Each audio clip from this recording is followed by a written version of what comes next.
बच्चू कहता है कि टीवी बटन को गोगी बटन मरवा दे, इसी सुलह कर लेंगे। अमीर बलाज के दादा बच्चू दादा मौजूद हैं। गोगी भट्ट साहब जो है मंजरे आम पर आ गए हैं। तीफी भट्ट साहब कहते हैं कि मैनू बच्चू का फोन आया, मैनू कहता कि गोगी मेरे हवाले कर दे, ਤੇ ਮੈਂ ਉਹਨਾਂ ਨੂੰ ਕਿਹਾ ਗੋਗੀ ਤੇ ਦੂਰ ਦੀ ਗੱਲ ਹੈ, ਮੈਂ ਘਰ ਦਾ ਮੱਛਰ ਕਿਸੇ ਨੂੰ ਨਹੀਂ ਦਵਾਂਗਾ। ਬੱਚੂ ਕਹਿੰਦਾ ਹੈ ਕਿ ਟੀਵੀ ਬਟਨ ਕੋ ਗੋਗੀ ਬਟਨ ਮਰਵਾ ਦੇਵੇ, ਇਸੀ ਸੁਲਹ ਕਰ ਲੈਂਦੇ। ਮੈਂ ਕਹੇ ਉਹਨੂੰ ਕਹਿ ਦੇ ਵੀ ਕਿ ਮੈਂ ਆਪਣੇ ਘਰ ਦਾ ਮੱਛਰ ਨਹੀਂ ਕਿਸੇ ਨੂੰ ਮਾਰਨ ਦਿੰਦਾ, ਤੇ ਉਹਦਾ ਗੋਗੀ ਬਾਟੀ। ਮੀਡੀਆ ਤੇ ਮੈਂ ਤੀਫੀ ਨੂੰ ਫੋਨ ਨਹੀਂ ਸੀ ਕੀਤਾ। ਅਤੀਕ ਸਿੰਧੂ ਸਾਹਿਬ ਇੰਸਪੈਕਟਰ ਸਨ ਜਿਨ੍ਹਾਂ ਨੇ ਸੁਲਹ ਦੀ ਕੋਸ਼ਿਸ਼ ਕੀਤੀ ਸੀ।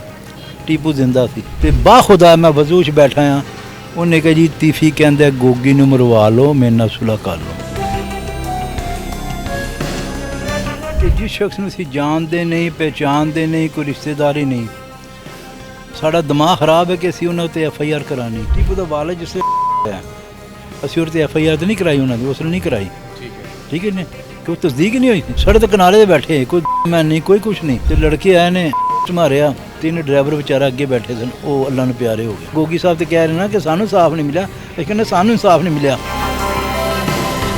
ਤੁਸੀਂ ਬਲਾਜ ਲੱਗੇ ਹੋ। ਉਹ ਯਾਰ ਜੋ ਟੀਪੂ ਹੁੰਦਾ ਹੈ, ਤੀਫੀ ਬੱਟ 에ਅਰਪੋਰਟ ਤੇ ਖੁਦ ਮੌਜੂਦ, ਉਹਦੀ ਉੱਥੇ ਪਕੜੀ ਗਈ, ਉਹਦੀ ਫੋਟੇਜ ਮੈਂ ਦਿੱਤੀ ਪੁਲਿਸ ਨੂੰ। ਕਹਿੰਦੇ ਮੇਰੇ ਕੋਲ ਪੈਸਾ ਨਾ, ਪੈਸੇ ਦੌੜ ਤੇ मैं हर बंदा खरीद लेना। आप क्या समझते हैं कि अकील भट्ट साहब को क्यों मीडिया का सहारा लेना पड़ा? पहली दफ़ा है कि पुलिस को उन्होंने प्रैस नहीं आ रही, शोर पाया जा रहा है ना, ਇਹ ਸਿਰਫ ਪੁਲਿਸ ਦੇ ਪ੍ਰੈਸ਼ਰ ਪਾਉਣ ਤੇ ਪਾਇਆ ਜਾ ਰਿਹਾ। ਇਹ ਵਕਤ ਤੁਹਾਨੂੰ ਦੱਸੇਗਾ। ਇਹਨੇ ਕੇਸਾਂ ਦੇ ਪਿੱਛੇ ਮੈਂ ਪੈਰਵਾਈਆਂ ਕੀਤੀਆਂ ਤੇ उल्टे अपने उत्ते पर्चे करा लेने। जी अस्सलाम वालेकुम नाज़रीन, मैं हूं आपका मेज़बान इर्तज़ा भट्ट। लाहौर शहर जहां खूबसूरती और सकाफ़त में एक अपनी मिसाल आप लगता है, यहाँ पर दुश्मनियाँ भी उस हिसाब से ही हैं। हर दूसरा ख़ानदान एक दूसरे के मुखालिफ है। वजह क्या है? सिर्फ सत्ता और पावर के उस ख़ानदान का नाम सबसे ऊपर रहे। इन्हीं ख़ानदानों में दो ख़ानदान ऐसे भी हैं जो पिछले 20-25 साल से एक दूसरे के मुखालिफ रहे हैं। अगर उस ख़ानदान से पूछा जाए तो वो कहते हैं वजह सिर्फ ये हैं, और इनसे पूछा जाए तो ये कहते हैं वजह सिर्फ वो हैं। ये वजह क्या है ये आप सब लोग बेहतर तरीके से जानते हैं। हमारे साथ इस वक्त अमीर बलाज के दादा बच्चू दादा मौजूद हैं, जिनका पोतरा जिसे कह लें आप, वो इस दुनिया में नहीं है। इनके ख़ानदान से सैकड़ों जनाजे उठे, और जो मुखालिफ पार्टी है वो भी कहती है कि हमारे ख़ानदान से सैकड़ों जनाजे उठे। ये मामला शुरू कैसे हुआ, और अब गोगी भट्ट साहब जो है मंजर आम पर आ गए हैं। उन्होंने तमाम तफसीलात जो हैं मीडिया के सामने रखी हैं। बच्चू दादा से पूछेंगे क्या आपको उनकी बातों में सदाकत और सच्चाई नज़र आती है? अगर नहीं आती तो क्या वजह है? आपको क्या लगता है इसका कौन मुजरिम था, किसने ये कहानी शुरू की, और अब इसका अख्ताम कैसे होगा? अस्सलाम वालेकुम। वालेकुम सलाम। सर कैसे हैं आप? शुक्र अल्लाह का, शुक्र। बच्चू दादा जी, सबसे पहले तो दुआ गो हैं अल्लाह पाक अमीर बलाज को जन्नतों में जगह अता फरमाएँ। अकील भट्ट साहब अलमरूफ गोगी जी मंजर आम पर आए, और पहली दफ़ा ज़िंदगी में आकर उन्होंने इस केस पर बात की और बताया कि उनमें इस केस पर इस का रत्ती बराबर भी उनमें इसकी शमूलियत नहीं। क्या कहते हैं आप हमेशा से गोगी की पार्टी को जो है एक मुखालिफ खरीफ समझते आए हैं, और आपने उन्हें ही नामज़द करवाया। वो कह रहे हैं कि जनाब हमारे पास कोई भी ऐसा सबूत नहीं है जो मेरे ख़िलाफ़ जाता हो। तो ये क्या टसल की जंग है आपस में? बेटा पहले तो गल है कि जिस शख्स ਨੂੰ ਅਸੀਂ ਜਾਣਦੇ ਨਹੀਂ, ਪਹਿਚਾਣਦੇ ਨਹੀਂ, ਕੋਈ ਰਿਸ਼ਤੇਦਾਰੀ ਨਹੀਂ, ਸਾਡਾ ਦਿਮਾਗ ਖਰਾਬ ਹੈ ਕਿ ਅਸੀਂ ਉਹਨਾਂ ਉੱਤੇ FIR ਕਰਾਣੀ। ਦੇਖੋ ਨਾ, ਇਹ ਤਾਂ ਆਮ ਬੰਦਾ ਵੀ ਸਮਝ ਸਕਦਾ ਨਾ, ਜਦੋਂ ਇੱਕ ਤਲਕ ਵਾਸਤਾ ਨਹੀਂ ਤੇ ਦਿਮਾਗ ਖਰਾਬ ਹੈ ਕਿ ਉਹਦੇ ਤੇ FIR ਕਰਾਵਾਂ। ਕੋਈ ਵਜ੍ਹਾ ਹੈ ਤੇ ਕਰਾਈ ਨਾ। ਇਹ ਵਜ੍ਹਾ ਤੇ ਉਹ ਦੱਸਣਗੇ, ਅਗਰ ਪੁਲਿਸ ਉਹਨਾਂ ਕੋਲ ਪੁੱਛੇਗੀ ਤੇ ਦੱਸਣਗੇ ਵੀ ਕਿਉਂ ਉਹ ਕੰਮ ਸ਼ੁਰੂ ਕੀਤਾ। ਦੇਖੋ ਨਾ, ਟੀਪੂ ਦਾ ਵਾਲਦ ਜਿਸ ਕਤਲ ਹੋਇਆ, ਅਸੀਂ ਉਹਦੇ ਤੇ FIR ਤਾਂ ਨਹੀਂ ਕਰਾਈ, ਉਹਨਾਂ ਦੀ ਉਸ ਨੇ ਨਹੀਂ ਕਰਾਈ। ਠੀਕ ਹੈ ਨੇ ਕਿ ਉਹ ਤਸਦੀਕ ਨਹੀਂ ਹੋਈ ਸੀ। ਉਸ ਤੋਂ ਬਾਅਦ ਮੇਰੇ ਵੱਡੇ ਭਾਈ ਦੇ ਅੱਡੇ ਜਿਸ ਲਈ ਹਮਲਾ ਹੁੰਦਾ ਨਾ ਜੀ, ਉਹ ਸੜਕ ਦੇ ਕਿਨਾਰੇ 'ਤੇ ਬੈਠੇ ਨੇ। ਦੇਖੋ ਸਾਡੀ ਦੁਸ਼ਮਣੀ ਦੇਖ ਲਓ, ਸੜਕ ਦੇ ਕਿਨਾਰੇ 'ਤੇ ਬੈਠੇ, ਕੋਈ ਮੈਂ ਨਹੀਂ, ਕੋਈ ਕੁਛ ਨਹੀਂ, ਦੋਸਤਾਂ ਨਾਲ ਗੱਪਸ਼ਪ ਲਾ ਰਹੇ ਆ, ਤੇ ਲੜਕੇ ਆਏ ਨੇ ਮਾਰਿਆ। ਤਿੰਨ ਡਰਾਈਵਰ ਵਿਚਾਰਾ ਅੱਗੇ ਬੈਠੇ ਸਨ, ਉਹ ਅੱਲਾ ਨੂੰ ਪਿਆਰੇ ਹੋ ਗਏ। ठीक है जी, 8 बंदे जख्मी हो गए, जेरे बड़ा भाई भी जख्मी होया। अच्छा बच्चू दादा जी, हमने आपकी तमाम ये प्रोग्राम सुना, आप लाइव आए मीडिया के सामने। जी जी मैं असल गल कहनी ना, देखो ना कि सानू इंसाफ नहीं मिला ना। मैं तो कहना मैं गोगी साहब तो कह रहे ना कि सानू इंसाफ नहीं मिला, ये कहना सानू इंसाफ नहीं मिला, सामने ले आए जानू। और तो हमला क्यों होया भाई, की दुश्मनी थी उसदे नाल? मेरा सवाल है। कि और हमला क्यों होया। अच्छा, माजी के हम केसेस पे अगर बात करें, वो तो कोर्ट में फैसले आ चुके हुए हैं, ये बाकायदा जी जी गल तो ये भी कोर्ट चला जाएगा। जिस तरह मादी जो करते रहे ने वो तो इस केस में कोर्ट ही लै जाएंगे। जिस तरह पैसे दौर ते प्रैशर दो ते बकाया केसां ने सत्यानाश किया है, तो होनी पूरी उम्मीद है। अच्छा, अकील भट्ट साहब ने ये कहा कि जिस वक्त अमीर बलाज इस दुनिया से गए उस वक्त वो है नहीं थे उस मौके पे, सिर्फ इनके पास एक गवाह ऐसा मौजूद है जिसने कहा कि मैं गाड़ी में बैठा हुआ था और उससे मुझे देखा है, उसके पास भी सबूत नहीं है। मैं ताड़ी गल कटना, तुसी बलाज लगे हो और यार जो टीबू होंदा है तीफी बट एयरपोर्ट ते खुद मौजूद और उत्थे पकड़ी गई और फोटेज में दी पुलिस नूं उत्थे मौजूदगी दी तद कुछ नहीं बनया और फोटेज दी देती मैं तीफी दी उत्थे गैलरी खड़ा थी। इस वजह से की सबूत दईए इन्हों क्या समझते फिर ऐसा क्यों है कि आपने सब साफ कहते मेरे को पैसा है पैसे दौर तो मैं हर बंदा खरीद लेना अल्लाह कहता। तो क्या आपका जो मामला चल रहा है क्या ये भी पैसे की बिना खत्म हो जाएगा? पहली दफ़ा देखो ना, पहली दफ़ा पुलिस ने ज़रा जी थोड़ी सख्ती की थी, इंसाफ किया और वो भी सी यकीन करो साड़ी से दरख्वास्त है आला अफसरान अगे खासकर बलियाल कमियाना साहब ने तो सैयद निशान साहब ने उन्होंने दरख्वास्त है कि मेहरबानी करके को साड़ी तरफदारी नहीं साढ़े ना इंसाफ किया जाए। अच्छा जी बच्चू दादा जी, देखिए हम वो सवाल करेंगे जो हमारे तक पहुँचे हैं, जो आपने भी सुने होंगे। उन्होंने कहा जी अमीर बलाज के केस से मुझे नामजद किया गया और मैं जब जाता हूँ तो मैं अपनी सिक्योरिटी में जाता हूँ अदालत में, लेकिन दूसरी जानिब अमीर मसहब जो है उसे हमने नामजद किया अपने बहनोई के केस में। वो जब जाता है उसको पुलिस की प्रोटेक्शन में ले जाया जाता है। ये पुलिस हमारे साथ यक तरफा सलूक नहीं कर रही, उन्हें प्रोटोकॉल दे रही है और हमें जो है अपनी सिक्योरिटी में आना पड़ता है। इस हिसाब से तो कहना पुलिस जो है इनके साथ मिली हुई है, हमारे साथ नहीं है। देखो पुलिस ने असी मना किया, पुलिस ने असी मना किया तो फिर तो असी जुर्मदार हाँ। वो पुलिस को अपनी तहफत मंगन, पुलिस दवे ना दवे वो पुलिस की हैगी, साढ़े की आवाज़ नहीं।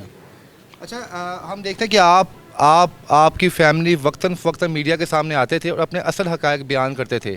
आप क्या समझते हैं कि अकील भट्ट साहब को क्यों मीडिया का सहारा लेना पड़ा? क्या वजह थी कि उन्होंने ज़िंदगी में पहली दफ़ा मीडिया ट्रायल दिया और बताया कि असल वजूहात क्या थी? बेटा यकीन करना, अगर मेरी गल से यकीन कर दो, पहली दफ़ा है कि पुलिस उन्होंने प्रैस नहीं आ रही, पहली दफ़ा है कि उन्होंने पैसा नहीं चलता पाया। अगर किधर चलता पाया तो पैसा उन्होंने ज़ाया हो रहा है, पैसा चला रहे हैं मगर पैसा ज़ाया हो रहा है इसलिए। और पहली दफ़ा पुलिस जी ना उन्हें दबाश नहीं आ रही और ये शोर पाया जा रहा है ना, ये सिर्फ पुलिस के प्रेशर पाने से पाया जा रहा है। अच्छा, अगर उन्हें अपनी जान बचानी होती है एक बात है तो पाकिस्तान ना आते, अंडरग्राउंड थे वो बाहर रहते, लेकिन वो पाकिस्तान आए हैं। उन्होंने कहा जनाब अगर पाकिस्तान आए हो तो मैं अपने मुकदमात का सामना करूँगा। तो क्या आप समझते हैं कि इनको यकीन दहानी करवा के पाकिस्तान लाया गया है? ये वक्त तुम दसेगा, पहले मैं कुछ नहीं कहना चाहता, हाली वक्त दसेगा तुम। इतना तजर्बा आपका माशाल्लाह, 70+ आपकी उम्र है। अगे तजर्बे दी गल्लां कर करके मिलिया कुछ नहीं, जिहदा दिल टुट गया है, दिल टुट गया। देखो ना इन्ने केसां दे पिछे मैं पैरवाइयां कीतियां ते उल्टे अपने उत्ते परचे करा लेने, इंसाफ किधरे नज़र नहीं आया तो हुण की बोलना मेरा फजूल है। फिलहाल देख रहे हैं कि अगर पुलिस जिस तरह चलती पई है इस तरह इंसाफ चलती रही तो इंशाल्लाह उम्मीद है सानूं इंसाफ मिलेगा। सोशल मीडिया पे एक आडियो बड़ी ज़्यादा वायरल होती है। तीफी भट्ट साहब कहते कि मैनू बच्छू का फोन आया, मैनू कहता कि गोगी मेरे हवाले कर दे, तो मैं उन्होंने कहा गोगी तो दूर की गल है, मैं घर का मच्छर किसी को नहीं देवांगा। कि तुसी वाकई यहो जी गल तुहाडी होई सी किसी दे नाल? मीडिया ते मैं तीफी नूं फोन नहीं सी कीता। देखो मैं फिर अर्ज करांगा, अतीक सिंधु साहब इंस्पैक्टर सन जिन्होंने सुलह की कोशिश की थी, टीपू जिंदा सी, ठीक है। टीपू ने मैंने बुलाया कि जी ये सुन लो मामू गल, मैं सुनी उन्होंने यह गल मैं कही बिल्कुल अच्छी गल है, होनी चाहिए है, जिंदा है अतीक सिंधु, मैं अगे भी बयान दिता ही जिंदा होनी चाहिए। तो बाखुदा मैं वजू च बैठा हाँ, उन्हें कहा जी तीफी कहते गोगी नूं मरवा लो, मेरे नाल सुलह कर लो, मैं वजू ही बैठा हाँ। मेरा जवाब भी असी क्यों मरवाइए, आ मरवावे। अतीक सिंधु चला गया। 2 दिन या 4 दिन या 8 दिन बाद अतीक साहब आए, कहते मैं मरवा देना, मेरे नाल सुलह कर लो। फिर एक गल करके तो खुद कुछ दिन बाद मुकर गया, आपे सामने नहीं आया। कोई अमल दखल नहीं सी? ना, हाँ खुद ही पैगाम भेजा, खुद ही जिंदा है अतीक सिंधु। अच्छा, पहले अपना बलाज तोबा नादरा मच्छर का पार नहीं, यार अल्लाह को डर, अल्लाह ताला पूरा पूरा मच्छर मार देंगे नहीं खुद अल्लाह के बंदिया, ਅੱਲਾ ਕੋ ਡਰ ਵਾ। अच्छा जी पहले बिला पहलवान साहब इस दुनिया तो जाते हैं, फिर टीपू साहब जाते हैं, उस तो बाद अमीर बलाज साहब इस दुनिया तो जाते हैं। असल वजह की है? ਮੈਂ ਗੱਲ ਕਰਨਾ ਜੀ, ਇਹ ਉਹਨਾਂ ਨੂੰ ਪਕੜਿਆ ਜਦ ਪਤਾ ਲੱਗੇ ਨਾ। ਦੇਖੋ ਸਾਡਾ ਨਾ ਤਲਕ ਵਾਸਤਾ ਨਹੀਂ। नहीं मतलब एक गल है, अगर हो भी रहा ना था इन्होंने मारिया जा रहा है, वजह की है की लेना की चाहते हैं, कंट्रोल की चाहते हैं? ਜੋ ਸੁਣਿਆ ਨਾ, ਜਾਂ ਜੋ ਇਹਨਾਂ ਦੇ ਹੀ ਜਿਹੜੇ ਇਹਨਾਂ ਦੇ ਕਰਿੰਦੇ ਸਨ, ਜਿਹੜੇ ਕਿ ਅਸਲ ਜ਼ਿੰਦਾ ਨੇ ਔਰ ਜੇਲ੍ਹ ਦੇ ਵਿੱਚ ਨੇ, ਉਹਨਾਂ ਨੇ ਜਿਹੜੇ ਬਿਆਨ ਦਿੱਤੇ ਨਾ ਪੁਲਿਸ ਦੇ ਰਿਕਾਰਡ ਦੇ ਉੱਤੇ ਨੇ, ਕੋ ਸਾਡੇ ਨਹੀਂ ਸਾਨੂੰ ਤੇ ਪੁਲਿਸ ਨੇ ਵੀ ਇਹ ਬਿਆਨ ਦਿੱਤਾ। ਉਹਨਾਂ ਦੇ ਬਕੋਲ ਹੈ ਕਿ ਉਹਨਾਂ ਨੇ ਕਿਹਾ ਸੀ ਕਿ ਯਾਰ ਬਾਪ ਬੇਟਾ ਹੈਗੇ ਨੇ ਤੇ ਇਹਨਾਂ ਦੋਵਾਂ ਨੂੰ ਹੋ ਜਾਣਗੇ ਤੇ ਅਸੀਂ ਅੱਡੇ ਦੇ ਵੀ ਕਬਜ਼ਾ ਕਰ ਲਾਂਗੇ ਤੇ ਪੈਸੇ ਹੀ ਪੈਸਾ ਹੋਏਗਾ ਤੇ ਨਾਂ ਵੀ ਸਾਡਾ ਲਾਹੌਰ 'ਚ ਹੋ ਜਾਏਗਾ। ਇਹ ਕੌਣ ਬਿਆਨ ਦੇ ਰਹੇ ਨੇ? ਜਿਹੜੇ ਮੁਲਜ਼ਮ ਅੰਦਰ ਨੇ ਜੇਲ੍ਹ 'ਚ।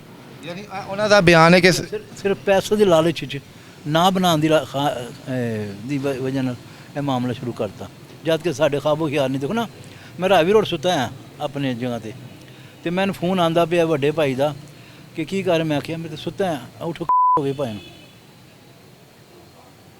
ਹੁਣ ਨਾ ਅਸੀਂ ਛੁਰੀ ਰੱਖੀ, ਨਾ ਚਾਕੂ ਰੱਖਿਆ, ਨਾ ਗੱਲ ਨਾ ਬਾਤ, ਅਚਾਨਕ ਸਾਨੂੰ ਫੋਨ ਆ ਗਿਆ ਵੀ ਕਿਸ ਤਰ੍ਹਾਂ ਕਤਲ ਹੋਇਆ, ਕੌਣ ਕਰਵਾਉਣਾ ਕੋਈ ਪਤਾ ਨਹੀਂ। ਉਸ ਲਈ ਬੜੀ ਇਹ ਕਿ ਲਾਹੌਰ ਦੀ ਜਿੰਨੀਆਂ ਪਾਰਟੀਆਂ ਨਾਮਾਂ ਤੋਂ ਵੱਡੀਆਂ, ਉਹਨਾਂ ਨੇ ਸਾਡੀ ਗੱਲਬਾਤ ਹੋਈ, ਸਭ ਨੇ ਆਪਣੇ ਹਲਫ ਦੇ ਦਿੱਤਾ, ਅਸੀਂ ਬੜੇ ਮੁਤਮਿਨ ਹੋ ਗਏ। अच्छा जब ये गोगी साहब का बयान चलिया पूरे दुनिया सब ने वेखिया, अमीर मसहब साहब ने भी वेखिया होएगा, कार फैमिली ने भी वेखिया होएगा, तो उन्होंने की जज्बात सन कि उन्होंने यकीन है पाकिस्तान के कानून के उत्ते कि इंसाफ मिलेगा उन्होंने? इंशाअल्लाह उम्मीद है, पूरा यकीन है सानू कि इंशाअल्लाह सानू इंसाफ मिलेगा हुण, इंशाअल्लाह ताला इंशाअल्लाह। अमीर बलाज साहब की वालदा की तबीयत इस टाइम किस तरह की है? बेहतर है सवाल ना करो तो बेहतर ही जी। क्यों?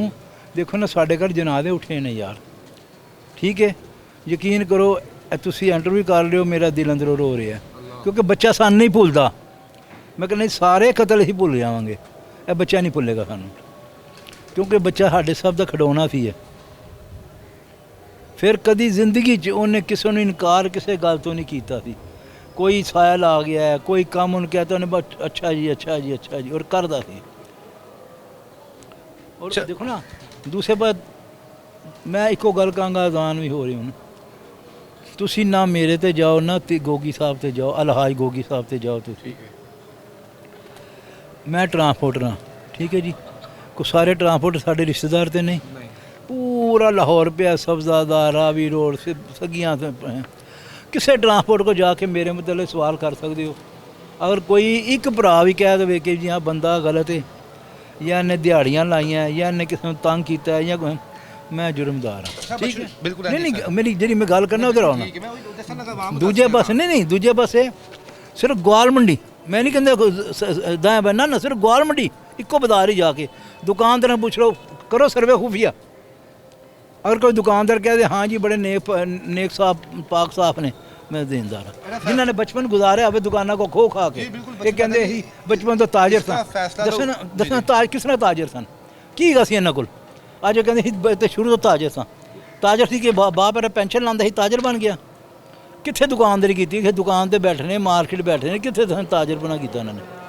आखिर कि मैं यह गल्लां नहीं करनी चाहती हल्कियां गल्लां किसी जात के मतलब करिए। आखिरी सवाल दस दिओ, अगर ਤੁਹਾਨੂੰ ਤੇ ਗੋਗੀ ਭੱਟ ਸਾਹਿਬ ਨੂੰ ਇਕੱਠੇ ਮੀਡੀਆ ਸਾਹਮਣੇ ਰੱਖਿਆ ਜਾਏ, ਤੁਸੀਂ ਸਬੂਤ ਆਪਣੇ ਸਾਹਮਣੇ ਲੈ ਕੇ ਇਸ ਤਰ੍ਹਾਂ ਕੋਈ ਕਮੇਟੀ ਬਣੇ, ਕੋਈ ਜੇਟੀ ਬਣੇ ਜਿਹੜੇ ਚ ਇਹਨੂੰ ਬੁਲਾਇਆ ਜੇ ਮੈਨੂੰ ਬੁਲਾਇਆ ਜੇ, ਮਗਰ ਜੋ ਮੈਂ ਕਹਾਂ ਔਰ ਤੇ ਅਮਲ ਕੀਤਾ ਜਾਏ, ਨਾ ਮੇਰੇ ਇਲਜ਼ਾਮ ਸਾਬਤ ਹੋਣ ਮੈਨੂੰ ਉੱਥੇ ਹੀ ਸਜ਼ਾ ਦੇ ਦਿੱਤੀ ਜਾਏ। जी नाज़रीन, जी जी ਇਹ देखो ਇਹ किन्ने पाक साफ ने जी नाज़रीन, बहुत सी फुटेजेस और सबूत इस वक्त बच्चू दादाजी ने अपने हाथ में रखे हुए हैं। ये यहाँ पर लिखा हुआ है जनाब ताजरों ने बता माफिया की दुर्गत बना डाली, मशहूर बदनाम ज़माना ख्वाजा कील का हकीकी भाई ख्वाजा हारून अलमरूफ हनी भट्ट गिरफ्तार, अंडरवर्ल्ड गोड, ये आपकी तमाम चीज़ें हैं। बहरहाल फ़ैसला जो है हमारी अदालतों ने करना है कि कौन सही है और कौन गलत है। बंदे मारे ने कुरान चुके, ग्वाल मंडी अमजद गुजर सी चंद दिन पहले उदों दाता दरबार कुरान ते सुनाई सी, चंद दिन बाद हो जाता। जी नाज़रीन, हम यहाँ पर दो खानदानों की लड़ाई बढ़ाने के लिए नहीं आए, हम बस यहाँ पे आए कि गोगी साहब का जब मौक़िफ़ मीडिया के सामने आया तो बहुत से लोगों ने ये स्टार्ट किया कि आप अमीर बलाज के ख़ानदान में से भी किसी का मौक़िफ़ सामने लेके आए कि वो इस बयान पर क्या रद्द-ए-अमल देते हैं। तो इस वक्त बच्चू दादा मेरे साथ मौजूद हैं। इन्होंने कहा मेरे पास तमाम सबूत मौजूद हैं, अगर JIT बनाई जाए और मुझे और गोगी भट्ट साहब को वहाँ पर बुलाया जाए तो मैं साबित कर पाऊँगा कि मैं कितना कसूरवार हूँ या कितना कसूरवार नहीं हूँ। इसके साथ ही मुझे आप इजाज़त दें। अल्लाह हाफ़िज़।